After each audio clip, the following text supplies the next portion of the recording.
오늘의 사연 시작하겠습니다. 안녕하세요. 50대 초반의 기러기 아빠입니다. 기러기 생활한 지도 벌써 6년이 넘어가네요. 아들 자식 조기 교육 못해준 게 한이 되어서 덜컥 아내의 제안을 수락했는데 횟수가 가면 갈수록 외로움이 견디기 힘듭니다. 특히 그 외로움이 제일 심할 때는 어디 아프기라도 할 때죠. 제가 혼자 지내며 가장 아프고 힘들 때 제 곁에 있어준 다른 여자의 이야기를 한번 해보려고 합니다. 아내랑 첫째, 둘째 전부 다 미국에 있습니다. 아내의 친척이 미국에서 살고 있는데 6년 전에 오랜만에 귀국을 한번 했습니다. 온 가족이 모여서 회포를 풀고 있는데 그때 자식 교육 어쩌고 하다가 자식들하고 생이별을 하고 말았네요. 처음에는 한 2년 정도만 잡고 다녀오기로 했는데 그게 벌써 6년째입니다. 그래도 초반 몇 해는 아내가 애들 데리고 귀국을 하기도 했는데 3년 차부터는 비행기 타는 것도 피곤하고 방학 때도 애들이 공부할 게 많다며 한국 땅에 덩그러니 혼자 남은 지도 꽤 오랜 시점이 된 어느 날입니다. 운 좋게 제가 자가로 가지고 있던 아파트가 많이 올라서 전세로 돌리고 저도 회사 출퇴근하기 편한 동네에 자그마한 방 하나를 전세로 들어갔습니다. 대출이자 갚는 것도 빠듯한데 애들 생활비며 학비며 보내기가 너무 힘에 부쳐서 내린 결정이었는데 지금은 그때보다 집값은 더 올랐고 덕분에 그녀와도 만나게 되었으니 지금 생각해보면 일석삼조였네요. 잘한 결정이었습니다. 아무튼 저는 회사 근처 시장 골목에 있는 원룸촌으로 이사를 가서 혼자 살기를 시작했습니다.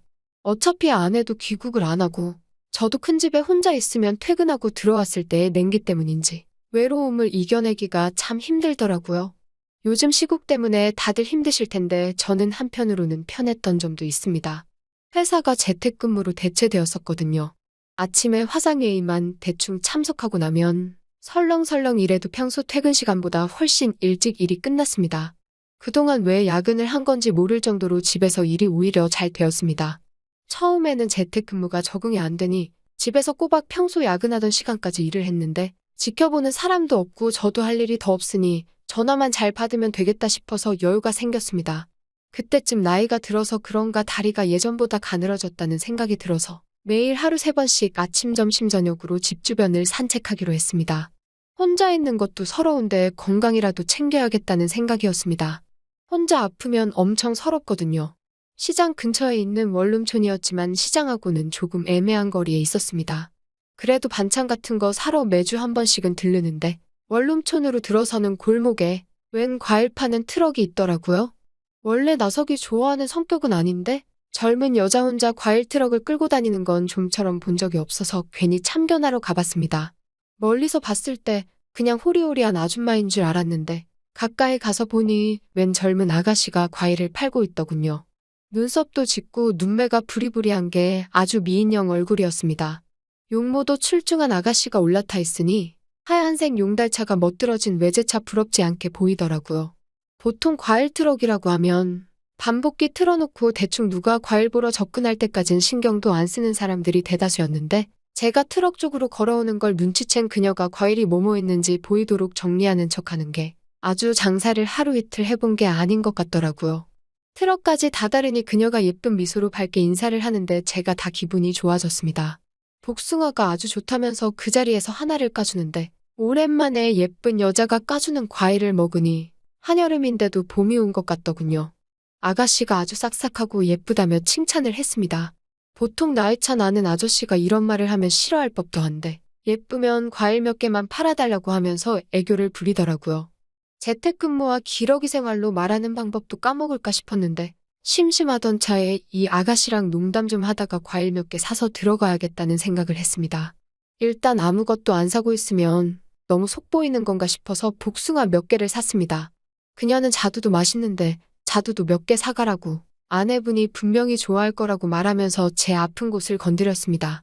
바로 기러기 아빠라는 걸 밝혔더니 아가씨가 난감한 표정을 지으면서 죄송하다고 사과하더라고요.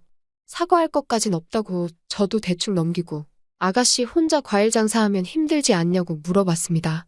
그녀는 제 질문에는 대답도 하지 않고 씩 웃으면서 아저씨도 혼자 계시면 외롭지 않나요? 하고 물어보더군요. 그녀는 수완도 좋았지만 저 같은 아저씨랑도 대화가 아주 잘 통하는 멋진 여성이었습니다. 얼굴만 예쁜 게 아니라 서글서글한 게 조금만 더 하면 동네 아저씨들 매일마다 과일 싸러 나가게 만들겠다는 생각이 들 정도였습니다. 그 가늘은 팔뚝으로 과일 상자며 수박이며 어떻게 실었는지 궁금해서 아가씨한테 남편은 어디 가고 혼자서 이러냐고 물었는데 결혼도 안 했는데 왜 자기를 아줌마로 만드냐며 호호 웃으면서 제 어깨를 탁탁 치는데 나이 먹은 아저씨가 주책인가 젊은 아가씨 손길에 괜히 마음이 다 설레더라고요. 요 앞에가 바로 시장인데 과일 장사를 여기서 하면 장사가 되겠냐고 아파트 단지로 들어가는 게 더 낫지 않겠냐고 했는데 저를 보면서 아저씨도 시장 안 가고 여기로 오셨지 않느냐고 되받아치는데 정말 대화를 나누자면 하루 종일도 나눌 수 있겠다 싶을 정도로 말을 잘하는 아가씨였습니다.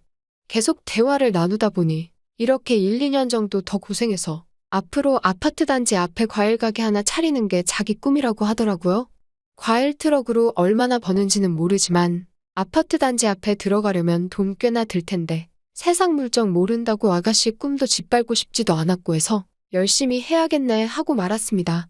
벌써 과일 장사를 한 지 4년째인데 내년이면 자기 가게가 생길 것 같다고 하는 말에 과일 장사가 저보다 더 잘 버나 하는 생각도 들었습니다. 덕분에 반찬 사러 나왔다가 과일만 양손 가득 들고 집에 돌아왔습니다. 냉장고라고 조그만 거 하나 있는데 과일로 꽉 차 있으니 기분이 묘하더라고요. 아가씨가 예뻤던 걸 떠나서 또 오랜만에 그렇게 길게 대화 나눠본 적이 언제냐 싶어서 그런가? 자려고 누우니 그 아가씨가 눈앞에 아른거리는 것 같았습니다. 그 뒤에는 일이 끝나고 그녀의 트럭에 찾아가 하루 쌓인 걸 풀고 오는 게 하루 일과 중 하나가 되었습니다. 매일 보는 데다가 과일 몇 개 사가지 않아도 그녀는 짜증 한번 부리지 않고 지루한 저의 말상대가 되어주었습니다. 그해 여름이 굉장히 더웠던 걸로 기억하는데 목덜미에 땀이 송골송골 맺혀서 티셔츠 목 부분하고는 조금 땀에 젖어 있는 것처럼 보였습니다. 하도 안쓰러운 마음에 젊은 친구가 한창 때일 텐데 연애는 안 하고 일만 이렇게 열심히 하고 있냐고 물었죠. 가끔씩은 쉬엄쉬엄 해야지 몸이 버티겠냐고 물었는데 그녀가 제게 말하길 저와 똑같다고 하더라고요. 집에 동생 2명 뒷바라지 해줘야 한다고 이제 둘 다 대학에 들어갈 텐데 부모님도 힘드시니 자기가 잘 해야 하지 않겠냐고 대답하더군요. 얼굴도 예쁜데 참 요즘 보기 드문 모습이라 감명 깊으면서도 그래도 앞만 젊어도 그렇지 그렇게 몸을 혹사시키면 쓰냐고 말했더니 절 보고 씩 웃고 말더군요. 그 웃음은 저도 정말이지 공감이 갔습니다. 그녀가 말한 대로 그녀와 저는 똑같은 처지였으니 말이죠. 몇 배나 더 차이가 나는 대학 등록금이며 생활비까지 버는 게 힘든데도 어디다 말도 못하고 저 혼자 끙끙대고 있던 제 모습이 그녀에게 겹쳐 보였습니다. 그날도 어김없이 그녀를 보러 밖으로 나갔는데 항상 있던 자리, 항상 같은 시간인데도 그녀의 트럭이 없더라고요. 오늘은 딴 데 가 있나 싶어서 집 근처 한 바퀴를 평소보다 더 넓게 돌았는데도 보이지가 않더군요. 바로 얼마 전에 쉬라고 한 사람이 바로 저였는데 또 막상 매일같이 보다가 하루 안 보이니 아쉽고 보고 싶기도 하고 그랬습니다. 밖에 나온 김에 아침에 냉장고가 텅 비어있던 게 기억이 나서 시장에 가서 반찬거리나 몇 개 사와야겠다는 생각에 발걸음을 옮겼습니다. 일렬로 쭉 늘어선 시장을 이리저리 다니면서 평소에 좋아하는 반찬들로 골라 담고 있었는데 시장 건너편 청검을 파는 쪽에 낯익은 트럭이 하나 보이더군요. 그 옆에 있는 아리따운 아가씨도 같이 보였고요. 시장에도 젊은 손님들도 있고 시장에서 가족을 도와준다고 나온 젊은 여자들도 꽤 많은 편인데도 그녀는 단연 그 중에서도 제일 빛나더라고요.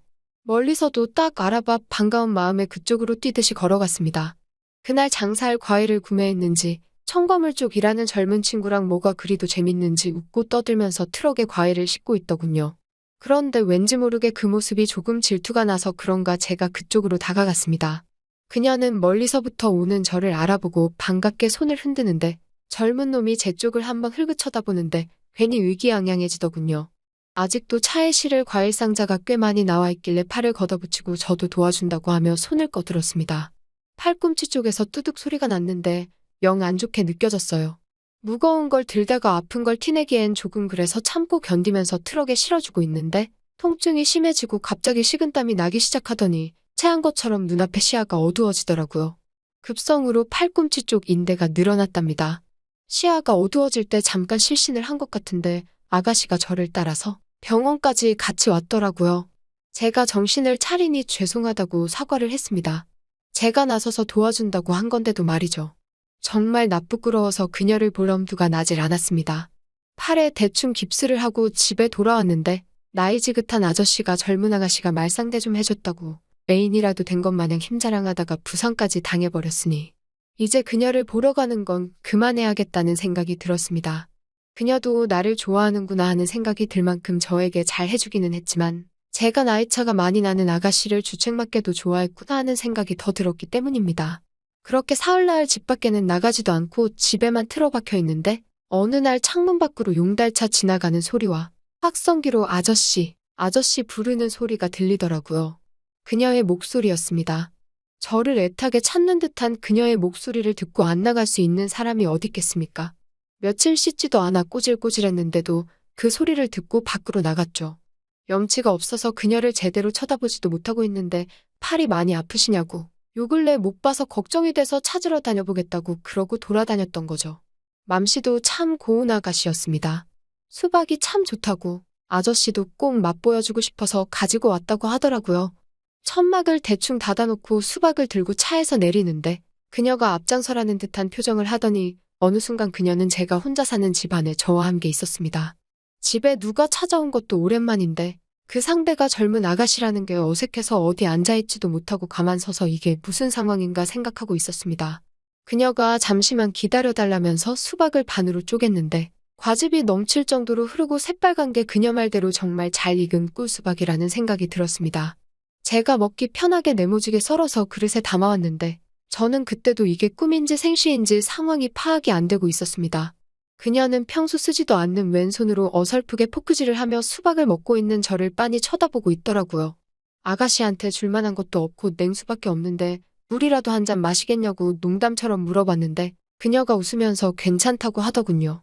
그러고선 하는 말이 가끔 이렇게 우리 집에 와도 되겠냐고 물어보더군요. 같이 외로운 사람끼리 힘내보자고요. 그 뒤로 매일은 아니지만 이따금씩 그녀는 장사를 마치고 우리 집에 와서 저와 하루를 보내고 가곤 했습니다.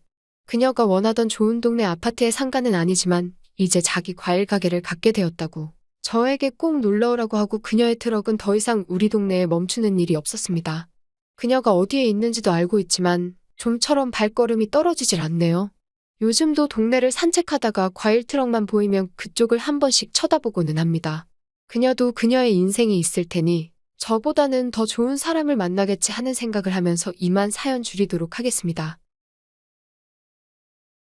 또 찾아주셔서 감사합니다. 매일 새롭고 흥미로운 사연으로 찾아뵙겠습니다. 구독과 좋아요 잊지 마시고 다음 사연으로 다시 찾아뵙겠습니다. 감사합니다.